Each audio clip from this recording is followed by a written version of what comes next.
Muy buenas, yo soy Rocío y aquí me tenéis con un poco de cara de domingo y de estudiar.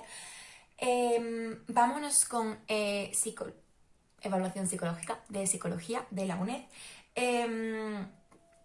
Equipo, yo siempre leo, ¿vale? Y a mí me ayuda mucho leeros y espero que ahí vosotros os ayude pues escucharme, ¿vale? Los apuntes, como siempre, van a ser un manual de evaluación psicológica de María José Ramos, por si lo queréis buscar por internet, os tienen que aparecer por páginas de Facebook, ¿vale?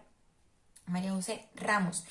Y lo que hago es sus apuntes, pues yo hago un resumen de sus apuntes, ¿vale? Porque si no se hace larguísimo, porque todos sus apuntes son 300 páginas, ¿vale? Para que me entendáis. Así que yo os voy a leer los apuntes, pero quitando cosillas, ¿vale? Que a lo mejor pues es para rellenar un poco. Empiezo. Tema 2. Introducción. En la evaluación psicológica, el método consiste en un proceso de estudio y análisis. ¿Sobre quién? Sobre la persona o el grupo, con el fin de establecer un diagnóstico, una orientación, selección, etc. Y nos habla mucho de consultar el Moreno Roset en 2005, que eran contenidos online del manual. Y desde el punto de vista de los escritores del manual, describe la evaluación psicológica como un proceso de recopilación sistemática de información sobre una demanda a través de técnicas y estrategias psicológicas evaluativas. Esto nos queda claro. Cuyo correcto análisis e interpretación profesional permite verificar hipótesis para describir el problema y o intervenir sobre él. Así, la evaluación psicológica incluye la valoración del tratamiento. Por tanto, el proceso de evaluación psicológica es un método científico a través del cual se recoge información de forma fiable y se establecen hipótesis verificables que permiten responder a las demandas de los clientes y a los objetivos establecidos por el evaluador. La descripción del proceso de evaluación psicológica se explica en 5 fases o etapas interdependientes, como un continuo, aunque haya 5 fases, va continuadas, ¿vale? A veces entre ellas se solapan, pero para que vayamos entendiendo. El proceso de evaluación psicológica se basa en el método hipotético deductivo y este proceso no puede ser siempre unidireccional. Los psicólogos nobles seleccionan el mayor número de instrumentos para comprobar sus hipótesis. El proceso de evaluación psicológica adquiere diferentes características. Estas características dependen de la etapa del ciclo vital, como por ejemplo la infancia, la edad adulta, la vejez, los modelos de evaluación, cognitivo o cognitivo-conductual, conductivista, psicodinámico, los objetivos que se persiguen, por ejemplo, un diagnóstico, la selección, orientación, un tratamiento. Y en el contexto de un hospital o en atención primaria, las etapas se han de realizar de forma ágil. Y en el ámbito educativo, pues se atiende a diversos estudiantes. El objetivo principal del tema es describir cómo se debe realizar una correcta evaluación psicológica, es decir, su método científico. Y hay diferentes enfoques en función de los objetivos. Está el correlacional y el experimental. El correlacional es o lo podemos llamar también descriptivo, predictivo, que es para diagnosticar, orientar o seleccionar. Y el experimental o interventivo valorativo es cuando se ha de intervenir, ¿vale? En cuanto a las fases del proceso que hemos dicho, todos los autores coinciden en que la fase inicial es la recogida de información. La 2 es que la mayoría destaca la fase de formulación de la hipótesis.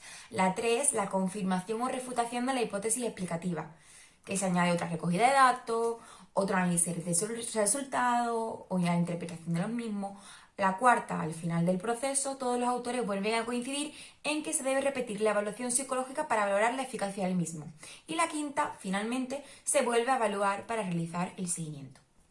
¿Se realiza el mismo proceso si los objetivos o contextos de evaluación son diferentes? Pues, cuando se plantea esta pregunta, se dice que a diversos especialistas en evaluación clínica, psicopedagógica y de recursos humanos se han destacado 2 conclusiones. La primera es que se parte del método hipotético deductivo y que cada contexto posee unas peculiaridades distintas, por lo que el proceso se debe adaptar a las mismas. Muy bien. El punto 2 nos habla del proceso de evaluación psicológica, de una nueva estructura y forma de aprendizaje. Será imprescindible conocer el proceso de evaluación psicológica de forma general. Por ejemplo, aprender etapas y tareas, para después adaptarlo a cada contexto profesional. Centro privado, centro de salud, etc. Teniendo en cuenta las características sociodemográficas, edad, nivel cultural, etc. La descripción del proceso se realiza de forma distinta. Se presenta de una manera innovadora el proceso de evaluación psicológica. Es una nueva estructura del proceso de evaluación que se divide en 5 fases, entendiendo como un continuo ininterrumpido y sin divisiones. Al mismo tiempo se dividen en 2 bloques, ¿vale? Una estructura de 2 bloques.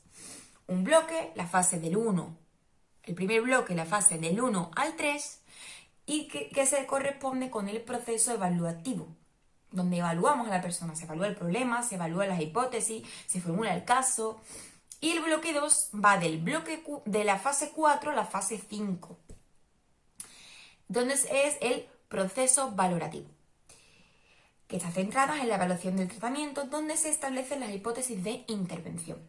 Además, se han diferenciado entre las fases que se está en contacto con el cliente, la fase 1, la fase 3 y la fase 5, donde el profesional recoge o devuelve información, y las fases de estudio y reflexión, en las que el profesional realiza tareas evaluativas o valorativas a solas, en la fase 2 y la fase 4, respectivamente.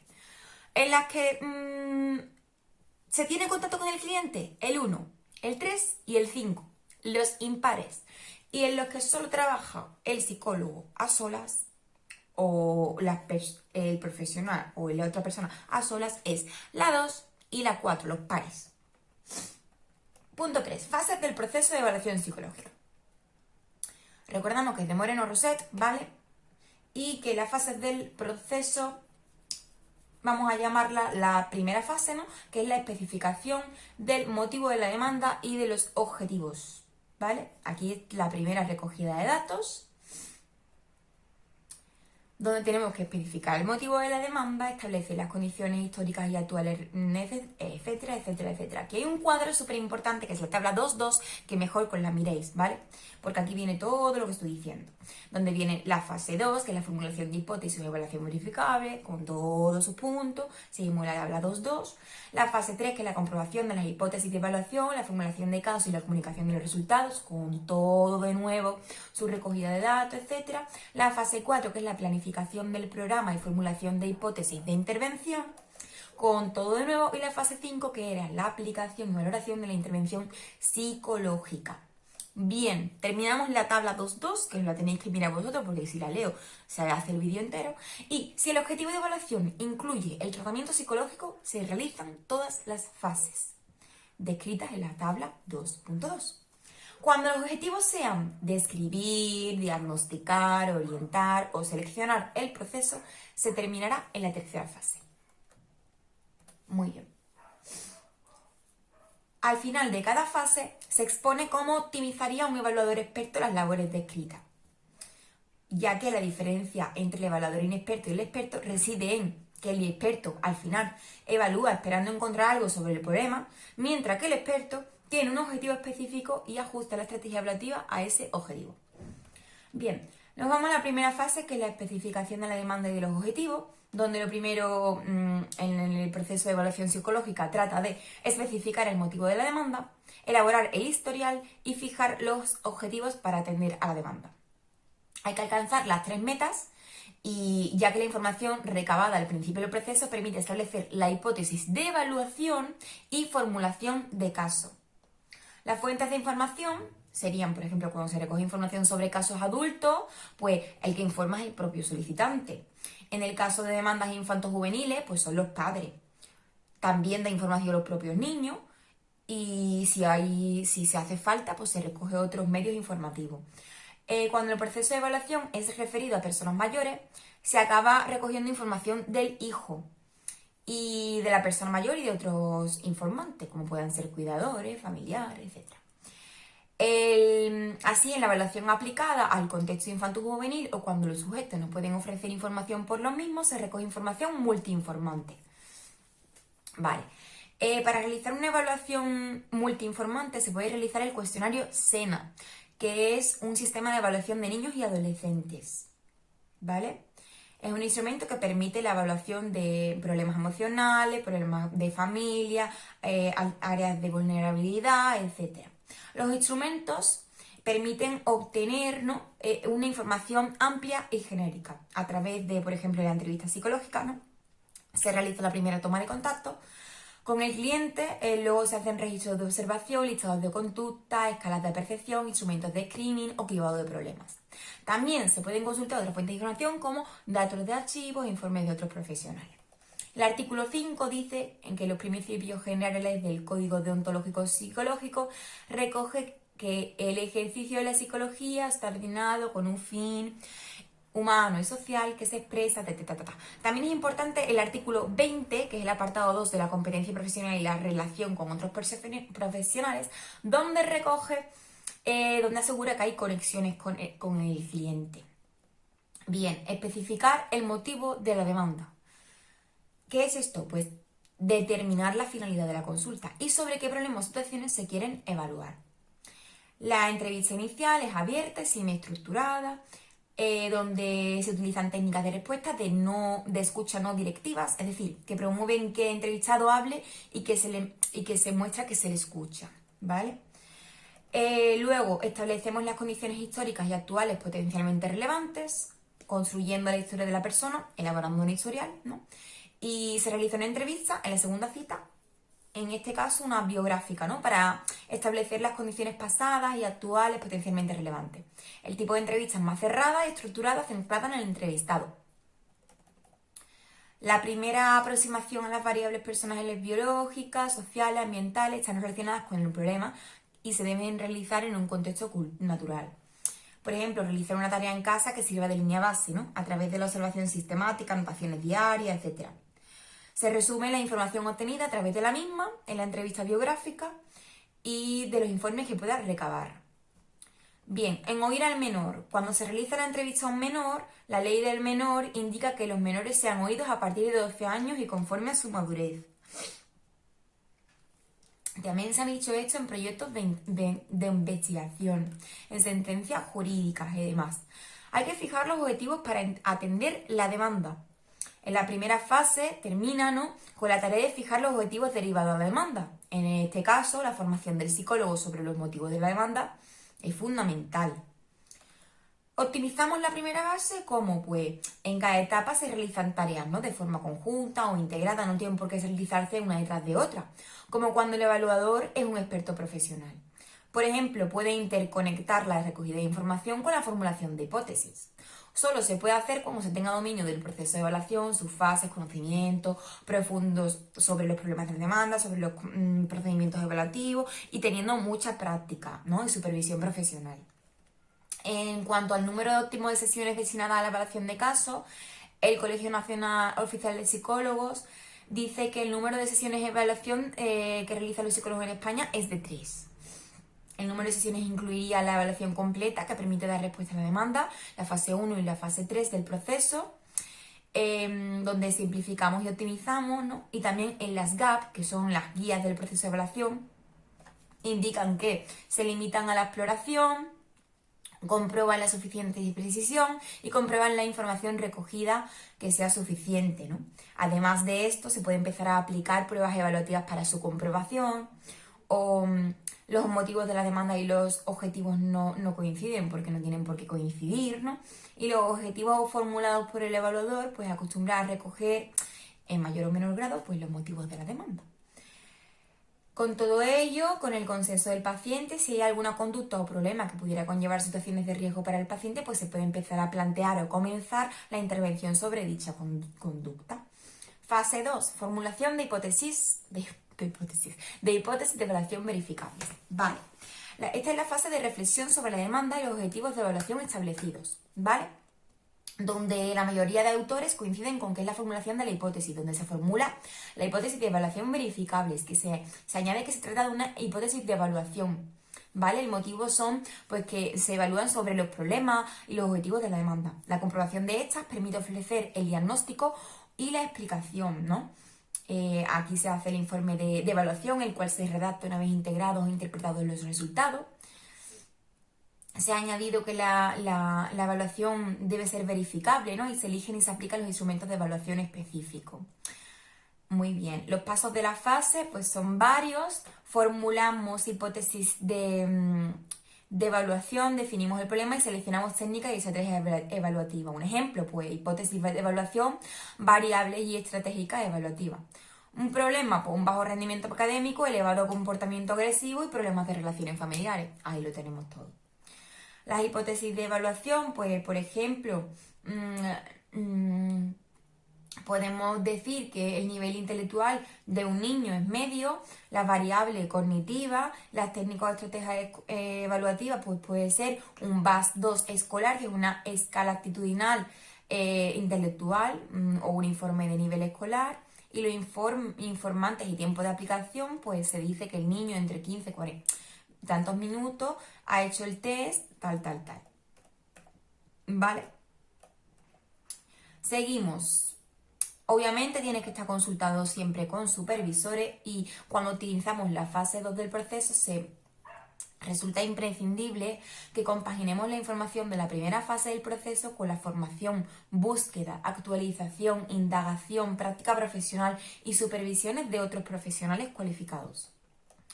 Y además las hipótesis se ajustarán a los objetivos de la evaluación. No será siempre necesario aplicar un instrumento evaluativo para cada hipótesis, obviamente.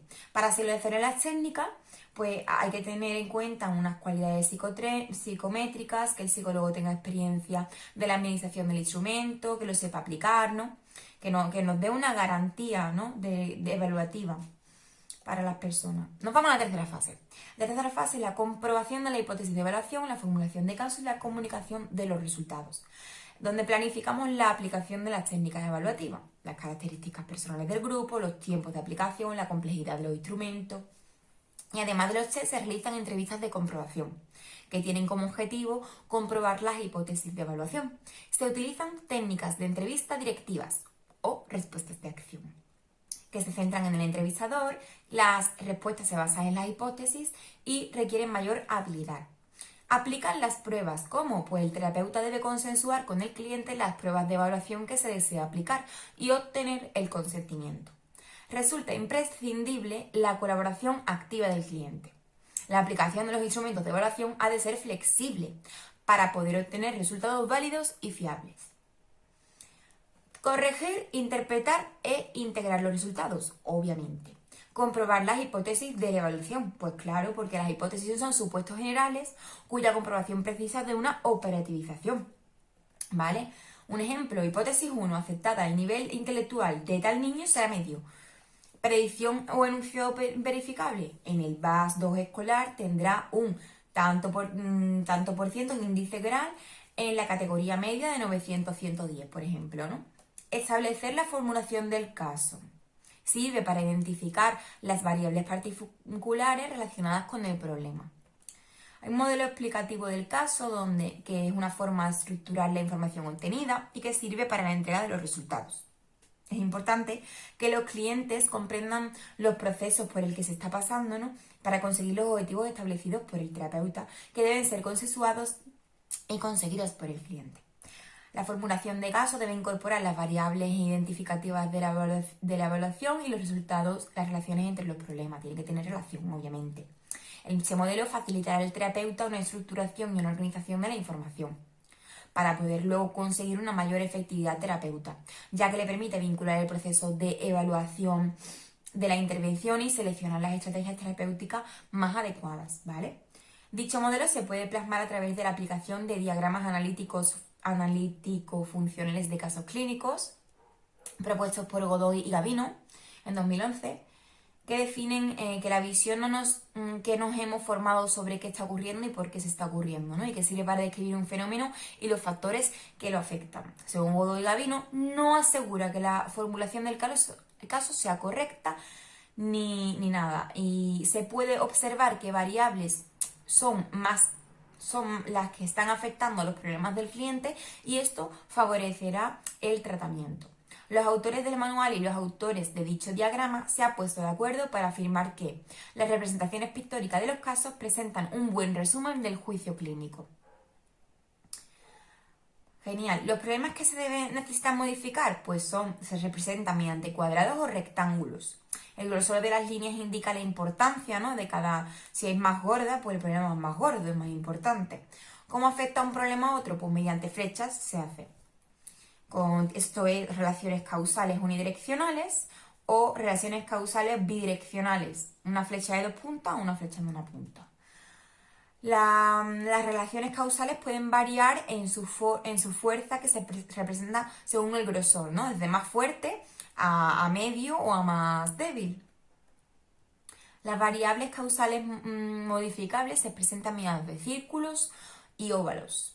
Y las no modificables mediante rombos, ¿vale? Mira, os voy a presentar aquí, por ejemplo, un ejemplo de diagrama analítico funcional, ¿vale? Para que veáis que tenemos cuadrados, tenemos círculos y tenemos rombos. Luego comunicamos los resultados del proceso evaluativo, el informe de evaluación, que es el del que hablamos. Si el objetivo es hacer un diagnóstico, pues se hace un informe, ¿no? De forma oral o escrito, deberá ser claro, etc. Deberá ser claro. Y el objetivo es hacer un diagnóstico, orientación, selección o solo de propuesta de intervención, pues se termina en la fase 3, ¿vale? Si el objetivo es hacer una intervención, pues se debe anticipar a la fase 4. Es decir, como el objetivo final del caso es la intervención psicológica, pues pasamos a describir la fase 4 del proceso, que es la planificación del programa y la formulación de la hipótesis de intervención. Al final de la misma presentamos la comunicación de los resultados y el proceso evaluativo. Recordamos que el proceso de evaluación psicológica es un continuo, ¿vale? Se añade a la intervención psicológica y se deben realizar todas las tareas de la siguiente fase, que es la 4, con el fin de incorporar la propuesta de intervención junto a la exposición de los resultados del proceso de evaluación antes que de comunicar los resultados. Optimizamos la tercera fase del proceso, donde integramos los resultados, ¿no? Incluimos información sobre la comprobación de la hipótesis, interrelacionada con la verificación de hipótesis de evaluación.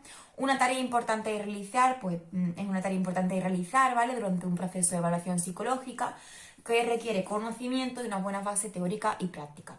El grupo de trabajo APA, que es la Asociación Americana de Psicología, destaca sobre la práctica basada en la evidencia en psicología, que para una práctica psicológica eficaz se necesitan aplicar principios empíricos, ¿vale?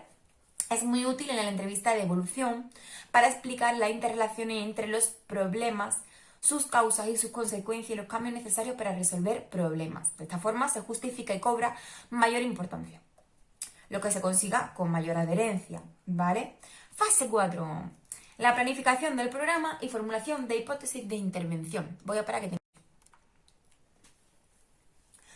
¿Cuál es el objetivo? El objetivo es la intervención psicológica, que se continúa con la fase 4, con la planificación del programa y la formulación de hipótesis de intervención. Y para ello hay que definir sobre qué problemas, cómo y con qué estrategias, técnicas o programas se van a intervenir y formular la hipótesis de intervención.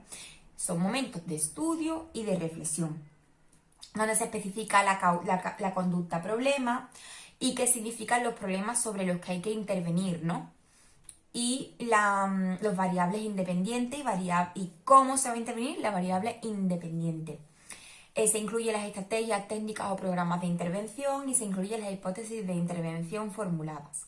Se observa también cómo se relacionan las variables dependientes con las independientes y las predicciones que se realizan en esta fase son verificables sobre los cambios que se espera que ocurran en las variables dependientes.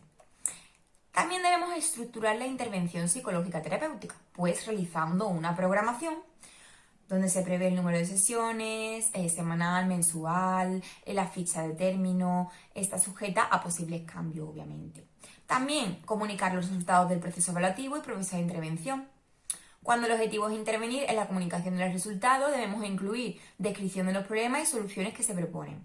Se realiza una entrevista de devolución, ¿vale? La información ha de exponerse y debe tener aspectos positivos. Optimizamos la cuarta fase, donde se planifica, donde se establece la planificación del programa, para su valoración, y esta optimización de esta fase viene dada por la correcta selección de las estrategias evaluativas aplicadas, por la habilidad y pericia del psicólogo en entrevistar, elaborar registros de información, de observación y aplicar las distintas estrategias evaluativas, obviamente. Además, cuando el objetivo es de intervención, hay que comprobar si los instrumentos no previamente serán suficientes para su verificación y la formulación de hipótesis de intervención. Y voy a cargar el ordenador. Y nos vamos a la quinta fase.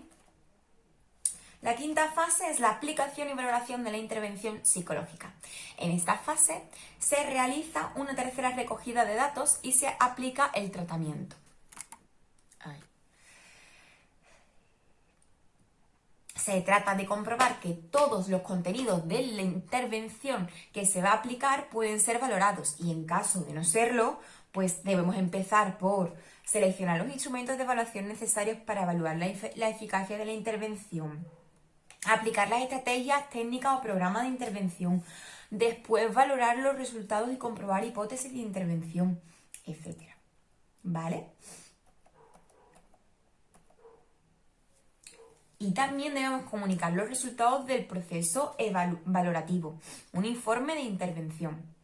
Prepararlo, ¿no?, para el alta o cierre provisional del caso, si se ha previsto seguimiento o no. ¿Cómo optimizamos la quinta fase del proceso?